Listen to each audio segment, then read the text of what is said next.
everyone, Cameron here, and welcome back to my channel. It has been a really long time since I've posted here, but I'm back, and today I am going to be doing an unboxing video from Barnes and Nobles. So the first book that I pulled out was Serpent and Dove by Shelby Maharan. Dude, we're on the first book and I'm already having trouble pronouncing names. That's okay though. So the back of this book says, bound as one to love, honor, or burn, a witch and a witch hunter thrust into holy matrimony. There was only one way such story could end, a stake and a match. So as I think we can all tell, this is most likely an enemies to lovers book, and I am actually really excited for this one. I love the cover. So if you can't see it, there is like a black swan right here. And I think it is so pretty. So the next book I will be pulling out is Kingdom of the Wicked by Carrie Maniscalco. I also love the cover on this one. I love how the snake's eyes and mouth are like a violety color. I think it is so pretty. And the back of this one says, two sisters, one brutal murder, a quest for vengeance that will unleash hell itself, and an intoxicating romance. Amelia and her twin sister Vittoria are Strahe, witches who live secretly among humans, avoiding notice and persecution. One night, Vittoria misses dinner service at the family's renowned restaurant in Sicily. Amelia soon finds the body of her beloved twin, desecrated beyond belief. Devastated, Amelia sets out to find her sister's killer and to seek vengeance at any cost, even if it means using dark magic that's been long forbidden. Then Amelia meets Wrath, one of the wicked, who are princes of hell she has been warned against in tales since she was a child. Wrath claims to be on Amelia's side, tasked by his master with solving a series of women's murders on the island, but when it comes to the wicked, nothing is as it seems. Sounds fun. I'm very interested in whether or not Wrath is like actually on Amelia's side, or how that's gonna go, but I'll let you know. Okay, the third book that I am going to be pulling out is Six of Crows by Leigh Bardugo. This is one of the books that I feel like I should have read a really long time ago, but I just kind of let it sit on my TBR. And I finally got around to ordering it, and I'm super excited to read it, but I'll read you the back. Ketterdam, a bustling hub of international trade where anything can be had for the right price. And no one knows that better than criminal prodigy Kaz Brecker. Kaz is offered a chance at a deadly heist that could make him rich beyond his wildest dreams, but he can't pull it off alone. A convict with a thirst for revenge, a sharpshooter who can't walk away from a wager, a runaway with a privileged past, a spy known as the Wraith, a heartrender using her magic to survive the slums, a thief with a gift for unlikely escapes. Kaz's crew are the only ones who might stand between the world and destruction, if they don't kill each other first. Seems like a very interesting book with very interesting characters. So yeah, that's Six of Crows. Okay, the fourth book that I'm going to be pulling out is Throne of Glass by Sarah J. Maas, who is also the author of the A Court of Thorns and Roses series. And so the back of this one says, two men love her, the whole land fears her, only she can save them all. In a world without magic, an assassin is summoned to the castle. She comes not to kill the vicious king who rules from his throne of glass, but to win her freedom. If she defeats 23 killers, thieves, and warriors in a competition, she will be released from prison to serve as the king's champion. Her name is Selena Sardothian. The crown prince will provoke her. The captain of the guard will protect her. And a princess from a faraway land will befriend her. But something evil dwells in the castle, and it's there to kill.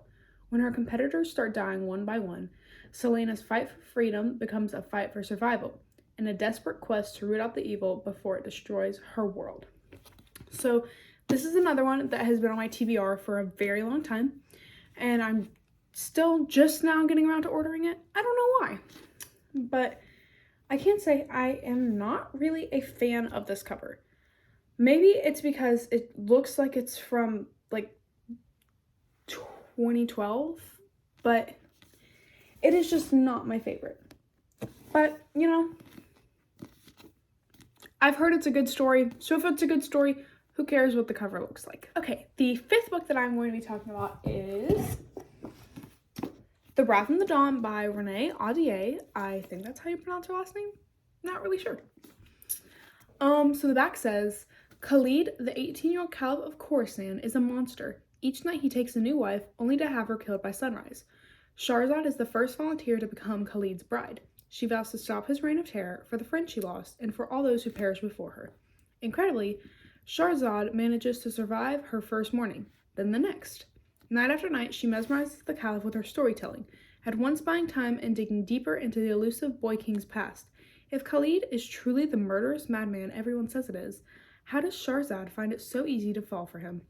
So from just reading the back of this really reminds me of The Shadows Between Us, which is basically where the main character goes in like guns a-blazing, planning to like kill the king, but like she has to like get his trust first, and then like she falls in love with him, and she's like, wait a minute, that wasn't supposed to happen. So I'm very excited for this because I love The Shadows Between Us, and I think this is going to be like that. And yeah, I'll let you know how this one is. Okay, the sixth book that I am going to be talking about is Sky in the Deep by Adrienne Young. So the back of this one says, part Wonder Woman, part Vikings, and all heart. Raised to be a warrior, 17-year-old Aelin fights alongside her Aska clansmen in an ancient rivalry against the Ricky clan. Her life is brutal but simple. Fight and survive. Until the day she sees the impossible on the battlefield. Her brother, fighting with the enemy. The brother she watched die 5 years ago. Faced with her brother's betrayal, she must survive the winter in the mountains with the Ricky, in a village where every neighbor is an enemy, every battle scar personally one she delivered. But when Ricky village is raided by a ruthless clan settling in the valley, Aelin is even more desperate to get back to her beloved family. She is given no choice but to trust Fiske, her brother's friend, who sees her as a threat. They must do the impossible, unite the clans to fight together, or risk being slaughtered one by one.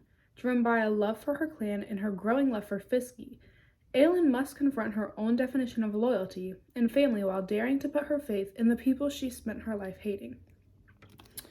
Another thing that I noticed is that at the bottom it says fierce, vivid, and violently beautiful, which is a quote from Stephanie Garber, who is one of my favorite authors. She wrote the Caraval trilogy, which is Caraval, Legendary, and Finale, and she is currently writing Once Upon a Broken Heart. She's written the first book, and she's currently writing the second, and I love all of her books. I think she's a wonderful author, so if she likes this book, then I'm sure I will too. Okay, so the next two books that I am going to be showing you, which are actually the last two books, are both books that I have read and bought another copy of. And so I'll tell you about them now. Okay, so the first book that I bought again was All the Bright Places by Jennifer Niven. If any of you know me personally, you know that I love this book. I am the character Theodore Finch. I talk about him all the time. Violet, I aspire to be like her. My favorite quote from this book is, "Lovely is a lovely word that should be used more often." Theodore Finch says that. And I just think that this is a beautiful book that has a beautiful message and is wonderfully written. And I hate the movie, but that's okay. So I rebought this book because somebody borrowed my copy and never returned it. And then I moved, and I don't think I'll ever see her again. So it's been a few years now, and I was like, you know, I miss being able to just like flip through the pages and read the scenes that I want to read, and so I bought another copy. Okay, the final book that I got, which is the second book that I rebought, was the collector's edition of Caraval by Stephanie Garber, which I was talking about just a second ago. I am absolutely in love with this book and so absolutely in love with like this version of this book. So Caraval is my favorite trilogy of all time.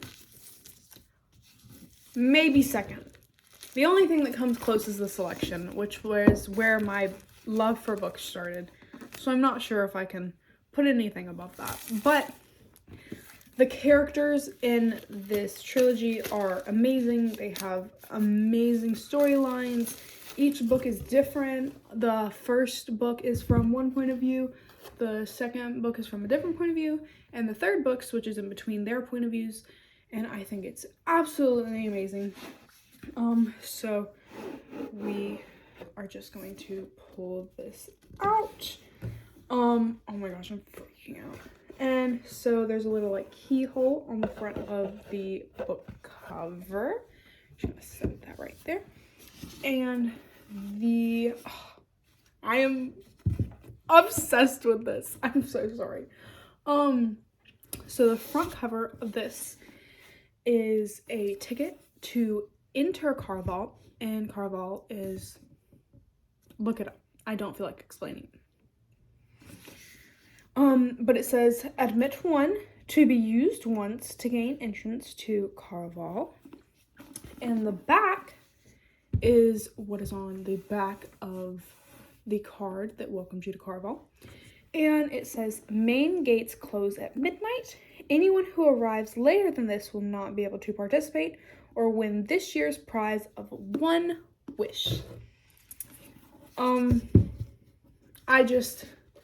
I think this is absolutely beautiful. I think the pages are stunning. Look at this map. I love the maps in Caraval. These pages, they honestly look like wallpaper. Like, I think that these pages are a lot nicer than just like regular book pages, which I love. And I am just, I'm so excited. And look, it has bonus pages with like alternate endings and stuff like that. So if you like Caraval, I would definitely recommend getting the collector's edition.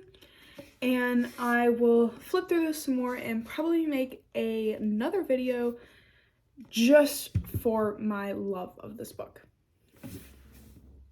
Okay, everyone, I think that's going to wrap up my unboxing video for today. I hope you enjoyed watching this. If you have any recommendations for me, or you have recommendations for videos I should start creating again, then leave them in the comments below. I will make sure to read those and respond to them in the appropriate way. And make sure to like and subscribe, and I'll see you in hopefully sooner than a year. Back says, Khalid, the 18-year-old caliph of Corsican. Not Bella, your boyfriend's here. 7-foot frame, rats along his back. What does it say? No clue. Anyways, I should just start over. This is by Sarah J. Maas, who wrote A Court of Thorns and Roses. No, it's ACOTAR. I think it's A Court of Thorns and Roses. Thorns and Roses. We're just gonna cut that out. We're just gonna start over. The first thing I have to say is, what is going on this cover? It looks like it's from like 2016. You know what? Maybe it has some representation and I'll understand it when I read it. So, you know, I'm not gonna judge right now. Amelia and her twin sister Vittoria, not Victoria, Vittoria, are stray. Okay, no clue what those are, but I'll find out when I read it. Witches who, oh. So the back of this one says, Khalid, the 18-year-old Caliph of Khorasan, is a monster.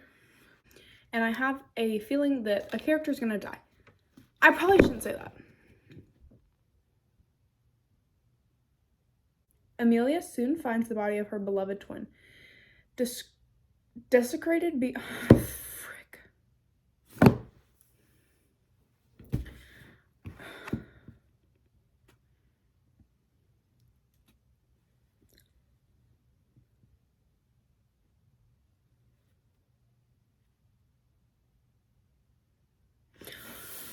I think that, like, the way that the hatchet, cutter thingy, I like the way it shines. That's what I'm trying to say. The eighth book. If Khalid is truly the murderous madman everyone says he is, how does honestly, I'm literally just gonna edit myself saying that correctly because I am so sick and tired of recording this book. I should probably just be nice and record it again. The things I do for you.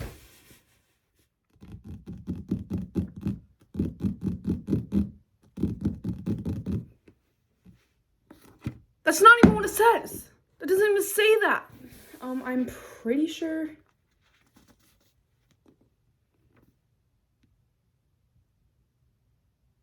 You know what? We're just gonna cut that out. We're just gonna act like I never even started that because I am not rereading that. If Khalid is truly the murderous man, that better than criminal prodigy. Prodigy? Prodigy? And no one knows that better than criminal prodigy. I said it again. I did it again. Prodigy. By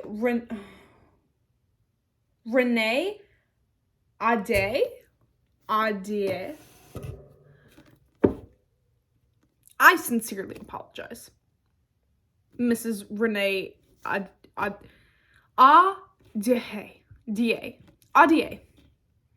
Renee Ade. Yes.